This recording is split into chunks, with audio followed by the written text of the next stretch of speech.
I'm with the Quito Ecuador to fight Segundo Mercado, and was knocked down twice and got a draw. So I should tell you, won the fight.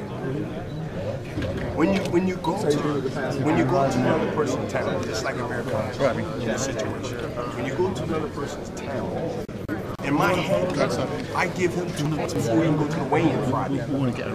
In my head, I give him 2 points. He got 2 points. Jesse. So I'm in his town. He gets those 2 points. That's what you call it. He gets that. Bam. So in my mind, I know I got to get 4 points to be up to. So subconsciously, I'm not underestimating him in any way. Knowing that I'm not going to be reckless, but I understand that I'm already down 2 points, and the bell haven't even rung for the first round. Your practice, can somebody like I don't know. I heard it. But you said if you give the guy 2 points, you have to still be poised and stick to the game plan and not get reckless and get too hurt. We'll know early. Whether he know or not, I haven't told him, because I told you, yeah, he knows. But I'm pretty sure he ain't got time to read nothing between now and Friday. But I can say that, you know, he have good people around him and good coaches around him. But at the end of the day, he's going to either have to answer to that because Peterson home. And, you know, not only from where they come from, they have great, good pedigree. And they understand what life is about because they went through something in their life. Speaking of pedigree, there's one guy who says you're his role model, and he would have a tough time fighting you this fight next week. Ward, can you give me your take on that? Andre Ward said that? Yeah, that's my guess. Absolutely. He said, who wins that fight? Andre Ward wins that fight. I think he have more of an IQ. No disrespect to Crouch, but I think Andre Ward has more IQ and more all-around experience to go great in that fight and be pushed by Crouch to show his greatness or show his talent as it is. I mean, you know, this is our Olympian, Andre Ward, the only one that won Olympic that year. And Andre Ward now is, you know, he stayed back in the scene for the last 7 years and 6 years, and everybody wondering what's going to happen. He started, you know, learning. He took his time slowly to get where he's at, and now he's ready to blossom right now. And I think he will win, and I won't be surprised if he win by late stoppage. What round did you pick him up? I'll say between 8 and 12. Okay. Could you also give me your take on... I would never fight him, though. He said that. He said that. He said I would never fight him. He said you're his mentor. He said that he's I would never fight him. He said the same thing. I would never fight him. You know, one of my favorite shows, and I'm only 29, was Kung Fu. And the master never fought the student. And the student understood that he would never challenge the master. And so I went on record, like I did with Vernon Forrest. If anybody here know me for many years, you will understand when I told people when they asked me to fight Vernon Forrest, I had $4.5 million on the table. And at that time, I was on my 14th defense as a middleweight champion.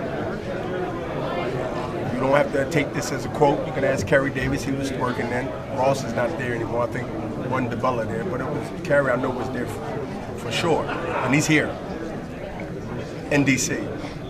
I said I can't do that because yes, it's business, but I believe when I fight an individual, things gonna be said and done that we can't recoup.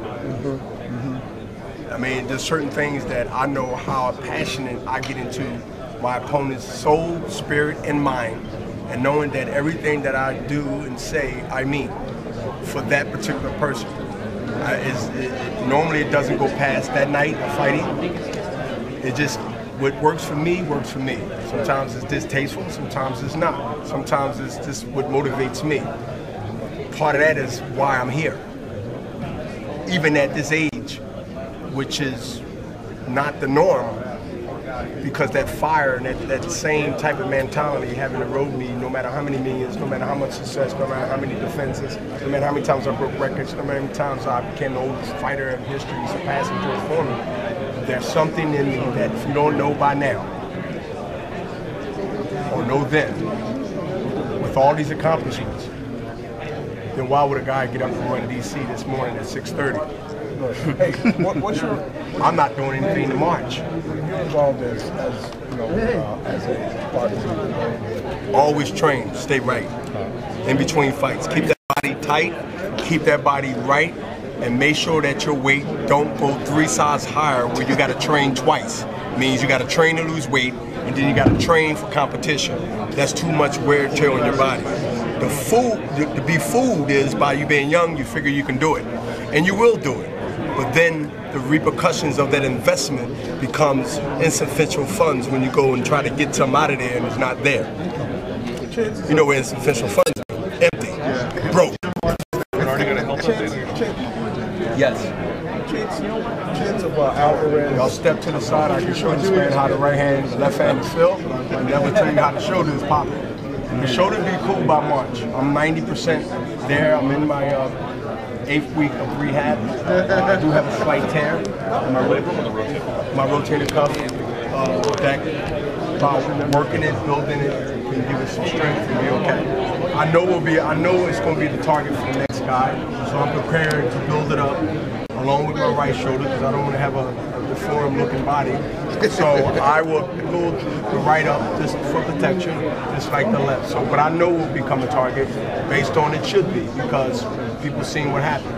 But I will make sure that I have that armor, that shield ready for what comes in the next year.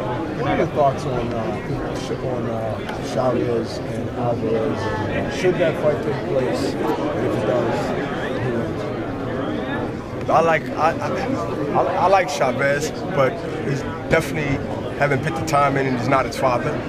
But I think that's a fight that will actually break out one of the 3 or 2 stars in boxing. But no matter who I think should win, I think the fight should happen because we need matches like that. We need the Floyd Mayweathers and Pacquiao.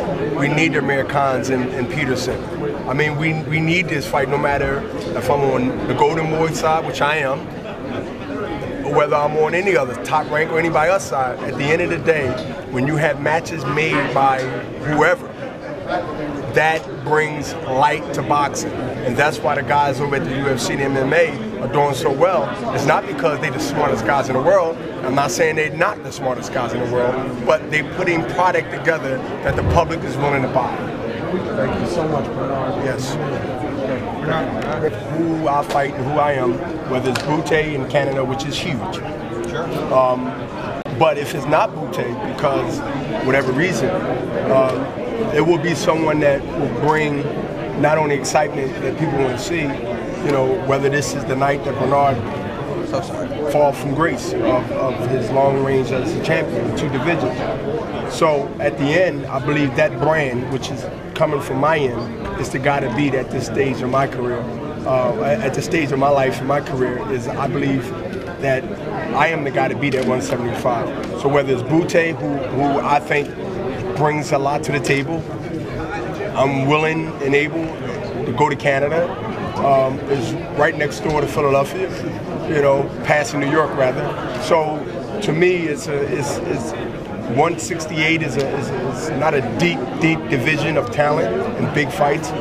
After another week or 2, I will be in Atlantic City with Andre Ward and Foucher. I will be there to support Andre Ward, but also to look at what comes next in their decision of the winner of that Super 6. So my thing is that from the fan base reason I will go to Canada to do Bute is because of his name and his recognition and what he's been doing there. Sure, but if Ward wins, he's going to want that fight against Bute too. Well, I'll get the winner of that. Well, but you wouldn't fight Ward. That's what I said. I will wait and see what's else out there outside of that. And maybe I'll talk to Ward and say, look, let me get him. And I'll just leave everything and get out of here and get my rocking chair. But any way, my name, I mean, how blessing and grateful this is through hard work, is that no matter how you cut it and slice it, my decision ain't based and predicated on whether Ward wins or lose, but I'm around the surface being mentioned as a player in that 3 or 2 fight scenario. Time that time come, I'll be less than 10 days of 47. So either way, I'm in that scenario of what happens next to the weight that's underneath me. Or I can go and fight the WBA guy and say I'm going to unify the titles. Now, would Bute have to come up? 175? Well, let me tell you what I did. I came up from 60 to 75 to fight Tarver. I'm only saying, 6 foot 5'11". How embarrassing it would be. Like, I'm not going to go up from 68 to 75 to fight an old man. And I went up as a 40-year-old then, right, with Tarver, and I went up, 15, 13 pounds, do the math. I never was good at that, but, figures, yeah, right? So think about it.